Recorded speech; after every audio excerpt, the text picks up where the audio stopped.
At the start of this year, China announced its first death from COVID-19.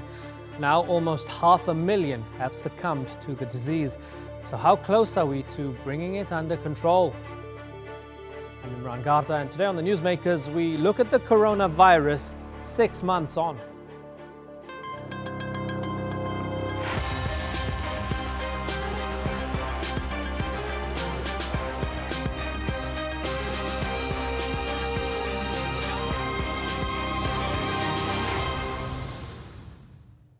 COVID-19 has transformed our world, but how much have we actually learned about the virus?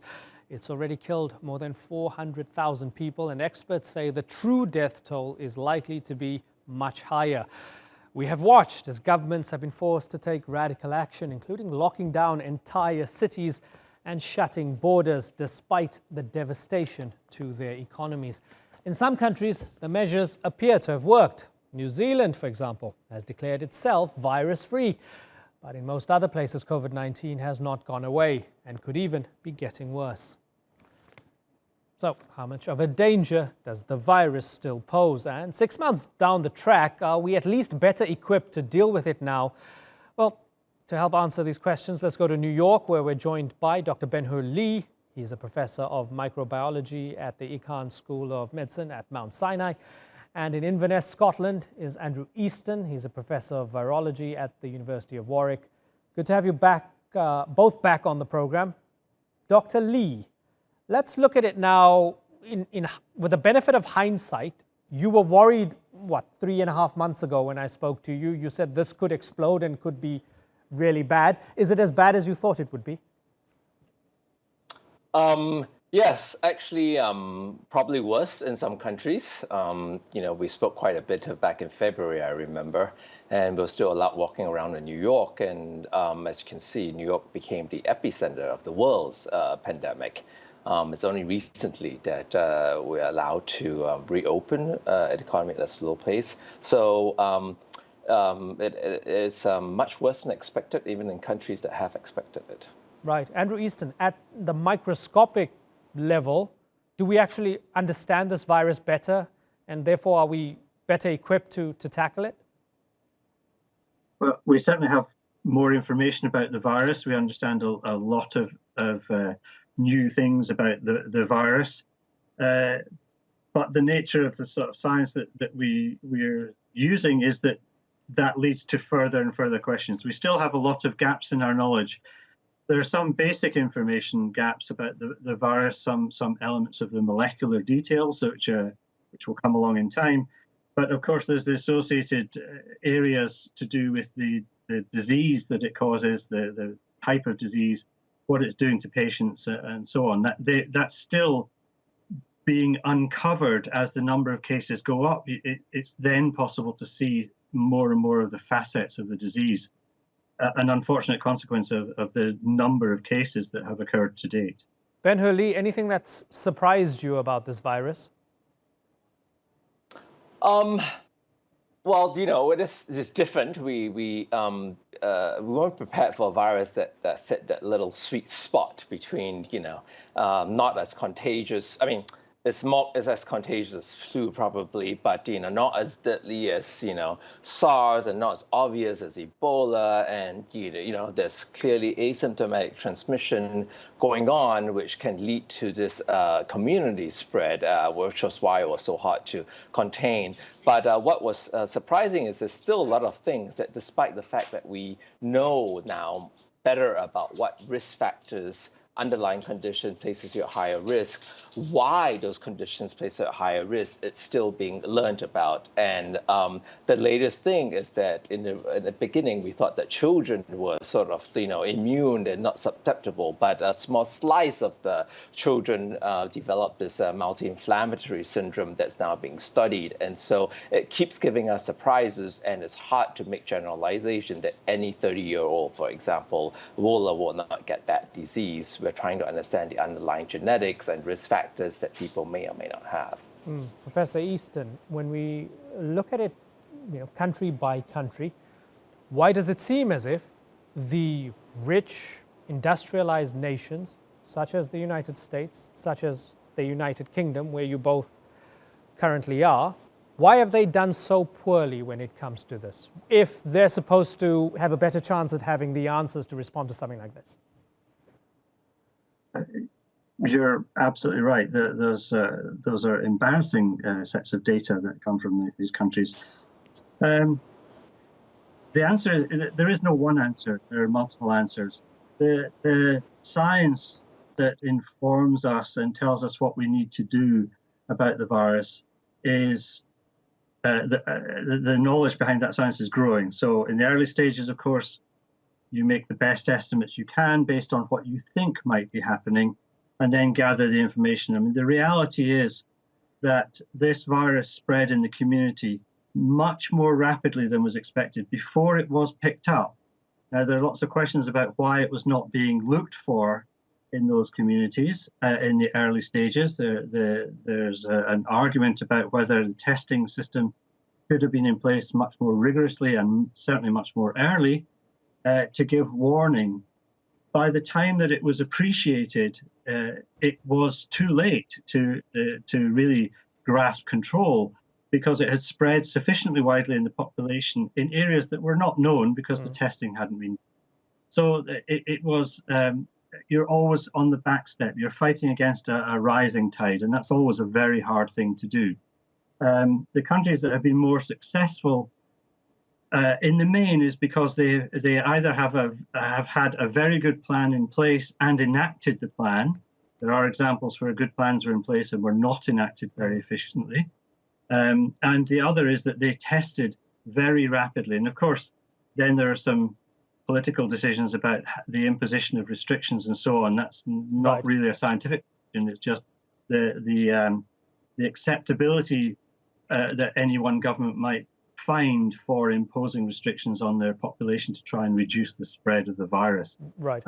And all those are in the mix. And unfortunately, different combinations have had different effects in these other countries. Yeah. And my own country. Right. Yeah. Big debates about whether these are policy failures or actually systemic failures that are just playing out because the whole system's designed wrong, right? Benhur Lee, at the moment, we're looking at countries experiencing either, I guess, the back end of the first wave or a second wave. It's difficult to tell. So when I look at the news, somewhere like Sinai, they would say second wave. Places like Iran, they say second wave. In China, Beijing, 50, 60 people contracting it, right? Does it make a difference when we look at tackling and containing this virus, whether people are experiencing the vestigial elements of the first wave or if this is a wholly new second wave? Obviously, it's going to hard to be generalized. This has to be taken on a country-by-country level. But just even looking at the United States, for example, you have two different epidemics going on because, states that have seen it peak and sort of like either not really come down, but come down very slowly, and states that are just beginning to see it peak, and states who have not really seen it gone away and that have reopened early, and people are resistant to the public health measures that have been recommended, have seen, spike in cases.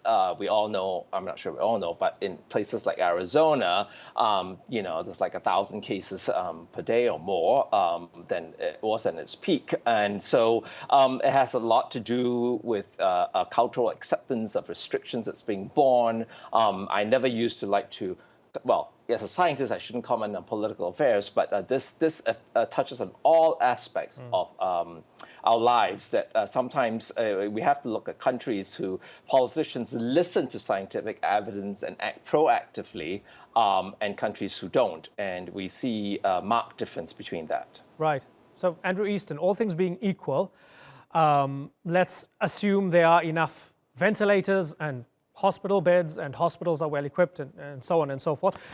In terms of tackling the virus now with treatment and hopefully down the line with a vaccine, are you optimistic or pessimistic? I think that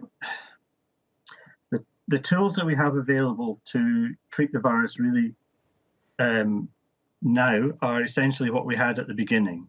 There are hopeful signs that some drugs may come along to moderate the severity of the disease, but they are not yet available. So we the treatment and that aspect of the outlook of the virus really hasn't changed.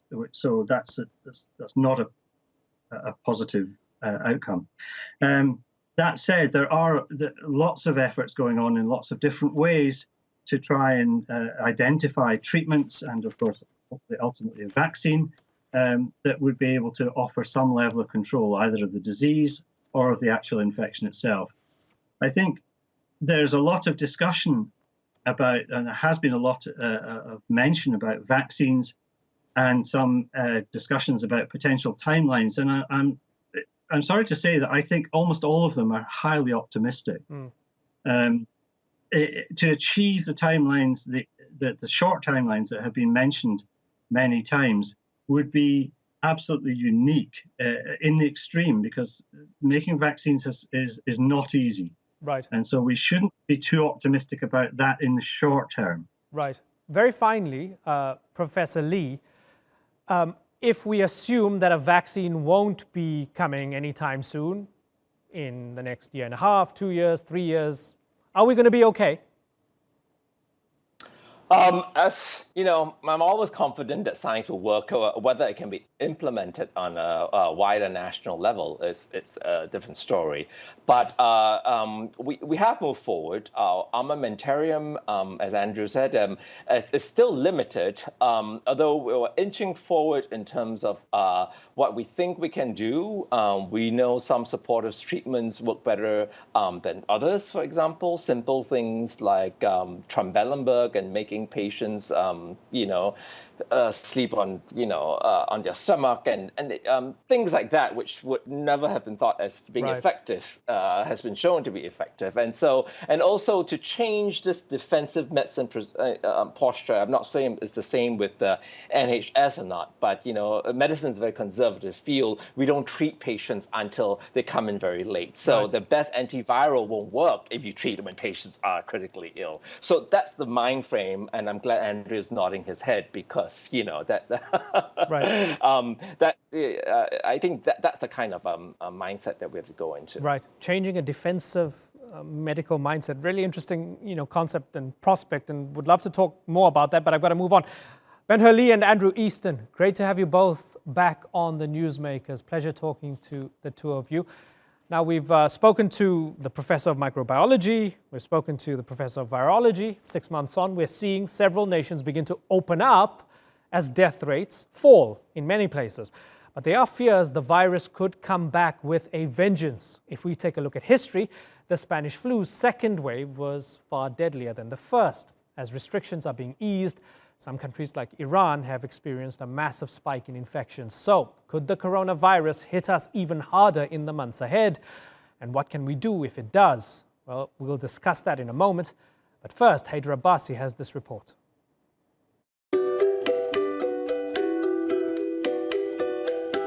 The pandemic had emptied out Venice and its famous canals.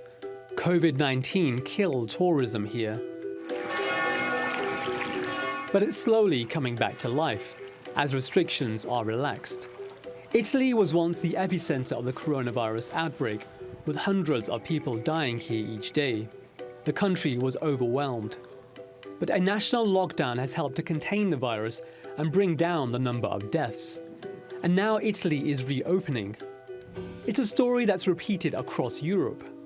New daily cases in Germany, France and Spain have fallen to the low hundreds, from thousands a day when the pandemic was at its peak in the region. Yet this doesn't mean the virus has disappeared. Although the situation in Europe is improving, globally it's worsening. More than 100,000 cases have been reported on 9 of the past 10 days. Yesterday, more than 136 cases were reported, the most in a single day so far. There's an inherent risk in reopening. In Iran, coronavirus cases have spiked to pre-lockdown levels, and there have been clusters of cases that have emerged in China, South Korea and Germany. Countries that are lifting lockdowns have other measures in place: social distancing, the wearing of masks in public, and test and trace systems.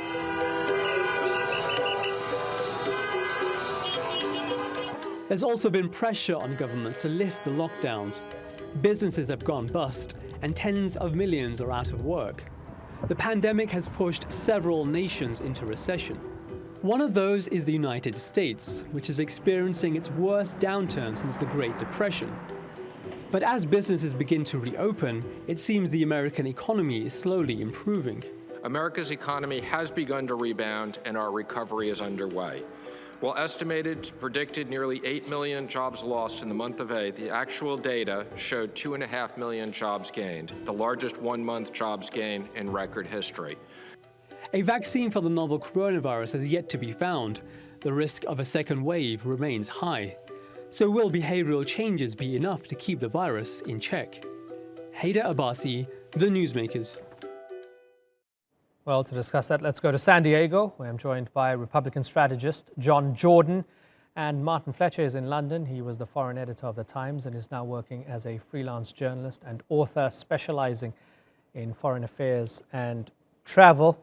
Good to have you both on the program. Martin Fletcher, let's begin with you. And let me start by saying that today was probably the first day in 3 months that I left the home, and maybe 5 minutes later, I realized that I wasn't wearing a mask. And I went back home to put my mask on. And I was really I was a little angry at myself, thinking, you know, this should be the norm, right? Why have I become so complacent? And I wonder if you feel, if that's just symptomatic of all of us just taking our foot off the pedal a little bit. Well, the question of masks is very interesting here because the government has been quite unable to decide since January whether we should or should not be wearing masks, and it's finally decided we probably should rather late in the day, which has been symptomatic of its entire approach to the coronavirus pandemic throughout. We've consistently been behind the curve. January, February, we knew it was coming. Our government did nothing. It didn't get in extra stocks of PPE. It didn't build up a testing program. Our Prime Minister was preoccupied with Brexit when he wasn't on holiday. So when it finally hit us at the beginning of March, we were in real trouble. And as a result, we now have the unenviable distinction of having the highest death rates in Europe. And we're going to be hit worse than any other economy in the developing world. Martin, people want to open up now. Many countries, not just the UK, are opening up. Is it reckless to do so? Well, I didn't support the lockdown in the beginning. I think it would have been a much better policy to have protected the vulnerable and let the disease rip. But if you're going to have a lockdown, and we did for many, many weeks, and a lot of people made many, many sacrifices to abide by that lockdown, the worst of all possible worlds is then to lift it too early and risk a second surge. And I fear that's what is going to happen here. Throughout, the ministers and Boris Johnson have been saying they're following the science, but they're not following the science anymore. They're following the opinion polls and they're following the demands of the economy. Their only concern now is to get the economy back up and running without too much damage. And frankly, Right. To hell with the science. That's what we're seeing. John Jordan, across the pond, these issues are not very different when we focus on a country-by-country basis. Are you comfortable with the economy opening up at 100% capacity while there's still this virus doing its thing and killing people? Yes, I largely agree with a lot of what Martin had to say. Here we've learned a lot in the last 6 months. We learned which groups are vulnerable. Risk of the coronavirus is not evenly distributed across society. It's highly concentrated in groups of elderly people and people with pre-existing conditions, which are often just proxies for age. We know how to protect them. You look at states like Florida in the US, which have very, very low death per million. They've done a great job, but they were still last to go into lockdown and first to come out. So we understand that if we protect certain groups, we can reduce mortality. The other thing we've learned is that a case, as reported by governments around the world, is not the same thing as a sick person. We have a lot of asymptomatic cases or mildly symptomatic cases. So I agree again there with Martin, protect the vulnerable, let the disease rip, we get closer to herd immunity, and you're still not going to be having any more fatalities. And I think that's the couple of the big lessons we've learned in the last few months. Right. Martin, is there any amount of death or cases that would necessitate a second lockdown? And I ask this because I think, this is a hunch, I think it's going to be very hard around the world to convince people anytime soon to go into a second phase of harsh lockdown, right? Because people just don't want it anymore, right? So at what point do we maybe have to go, oh no, we need to close up again?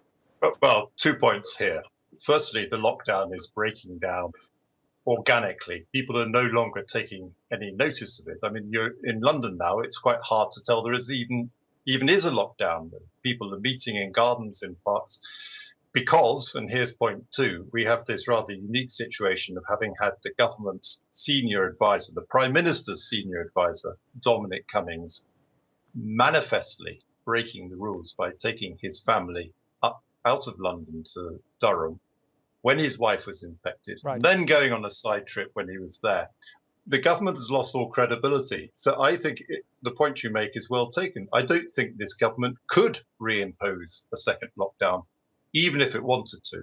But having said that, I don't think it would want to, because I think the economic consequences, the loss of lives from other causes, from economic hardship, from patients not going to hospital with potential cancer because they don't want to overburden the National Health Service, they are, outweighing the number of deaths now from coronavirus. John Jordan, saving lives over saving the economy. That's been an argument over the past 4 months. Your thesis is what? It has been an argument, and it's a false argument. You can protect the vulnerable. The people that are actually going to get sick and die are overwhelmingly the elderly and people with certain pre-existing health conditions. You don't have to choose. That was an argument that was set up by predominantly people in the left in the United States that wanted to take down the U.S. economy and discredit anybody that questioned the dogma of the day. But you look at the math, and the math is clear. Do you really think they wanted to impoverish themselves and take down their own economy? Yeah, it's an election year in the United States here. We have a closely divided and deeply divided country. The economy is one of President Trump's biggest attribute going into it. I think that this, to a degree, has been weaponized by political actors in the United States too. Martin Fletcher, big picture. In the previous segment, I spoke to two doctors and 2 professors of virology and microbiology. I asked them what they've learned about this virus over the past almost half a year. As somebody who's looking at its effects on society and how governments and power systems relate to this virus, what do you think you've learned, and what do you think we should learn on a macro level? Well, there are all sorts of lessons to be learned from this. And I should say it's very easy to be critical in retrospect. I mean, this was an unprecedented crisis of unprecedented magnitude, and no government has had to deal with such a challenge before, let alone a relatively new government like we have here. That said, there are going to be inquests. There are going to be lots of lessons learned. I think it's almost too early to say at the moment. But what I would like to see from our government, and I can't speak for the US administration, is just a modicum of contrition, an acknowledgement they've got various things wrong, the testing wrong, the PPE wrong, but we've had none of that. Throughout, they've insisted that they've been following the science, in quotes. It's a sort of policy of never explain, never apologize. And I think that's wrong. I think if they had said, look, we're struggling, it's difficult, we're in uncharted territory here, I think they'd have had a lot of understanding from the British public, but we haven't had any of that. We've had obfuscation and evasion and excuses and blame passing, buck passing, which is why people are less inclined to give this government the benefit of the doubt. Very finally, John Jordan, you'd accept that the Trump administration's also made big mistakes here, right? Well, yes. Democracies, by definition, are not well set up for things like this. especially in countries like the United States, where individual states have a lot of individual power and autonomy. Democracies don't respond well to these types of crises from within. The resources aren't allocated early, beforehand, because there just isn't the political will to do it. You have politicians' natural tendency the world over to buck pass and to cover, and then you have the fact that this is scary, this is new, this is not something that political structures and democracies are well set up for. But then you start to see the ingenuity of Western democracy, the ingenuity of people, and that's when democracy tends and free markets tend to shine, because of the enormous resources our economic systems can bring to the table, and that's why ultimately the vaccine will probably be a Western-derived one. Well, let's see who clicks with that one. We're all hoping there'll be a vaccine sometime soon. Joan Jordan and Martin Fletcher, good to have you both on the Newsmakers. I thank you very much for joining us, and thank you for watching. See you next time. Bye-bye.